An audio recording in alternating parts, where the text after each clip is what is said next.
I remember the first time I came to New York, that was about 5 years ago. I was so excited on my way here. But when I came out of the airport on our way home, I looked around and it looked as if I was still in Ghana, for real. You could see people selling food and clothes on the street. The streets were actually really dirty. So it was like, this can be New York. Don't get me wrong, America is very beautiful. New York is very beautiful.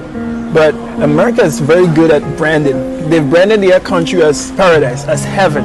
And they portray Africa as if it's the pits of hell. And it's very sad that we Africans, instead of projecting a good image of our various countries, we also project the same thing. When you take your phone or computer and you Google Africa, all you see is animals and poor children begging for food, starvation, hunger, diseases. But this is not what is really on the land. There's poverty in Africa. Africa is not paradise, but it's not necessarily what the media is projected. I remember one time someone told me that he never thought Africans wear clothes or shoes. Another person asked me if we had TV in Africa. I was like, seriously? Honestly, I don't blame all these people because they've never been to Africa before.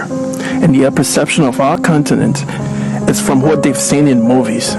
But this is what the media won't show you. Please tell me, which one of these two trains do you think is in Africa? I guess you're thinking the one on the left, right? Well, you're wrong. This is actually the subway in New York, and the one on the right is in Addis Ababa, Ethiopia. This is the train station in Addis Ababa. And look at the train station in New York.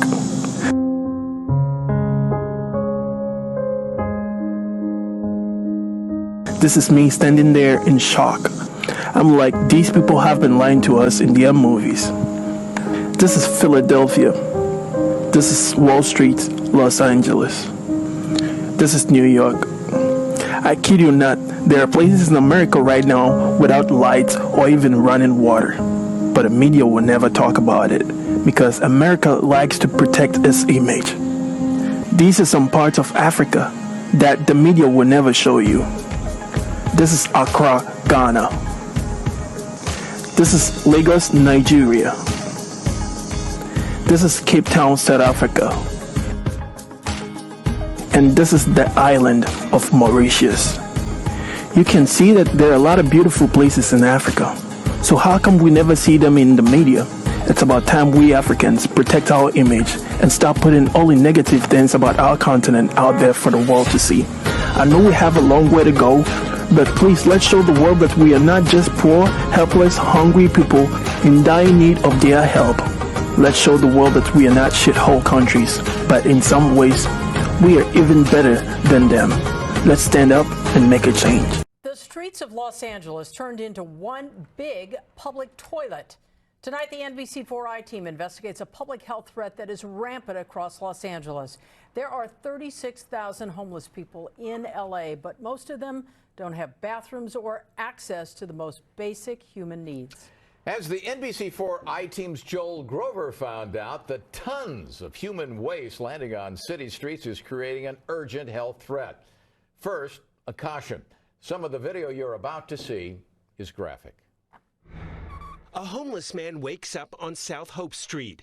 He unbuckles his belt, walks over to the front door of a business, pulls down his pants, and defecates right on the doormat in broad daylight, leaving behind a pile of human waste. We are not in a third world country. Maria Yanashi works in the building where the incident happened. This is what happens in third world countries. We are in Los Angeles. Unfortunately, people squatting between cars and urinating on streets is now a common sight across Los Angeles. Next to this West LA homeless encampment, this guy even urinated right on a cop car. Public restrooms won't let us go to the bathroom because we're homeless. Jennifer lives in this large encampment under the 101 freeway. Where do all the people in these tents go to the bathroom? In bottles on the side of the buildings, right here on the curb. As far back as 2012, the county health department warned that piles of feces and urine on the streets posed an immediate threat to public health. Last year, a City of LA report said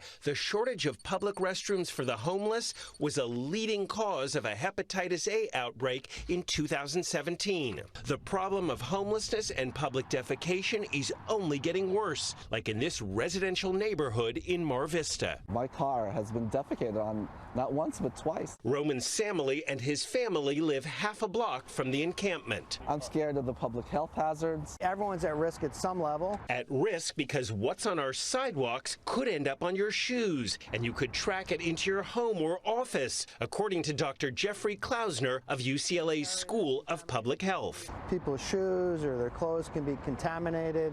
Then they inadvertently touch their shoes, they touch their eye, they touch their mouth. We can get viral gastroenteritis, norovirus. A public health risk and a big cost to taxpayers to pick up all the bottles of urine and piles of feces on city streets. The city of LA now pays a private firm called Clean Harbors to clean up human waste and needles at a cost of almost $1.9 million last year.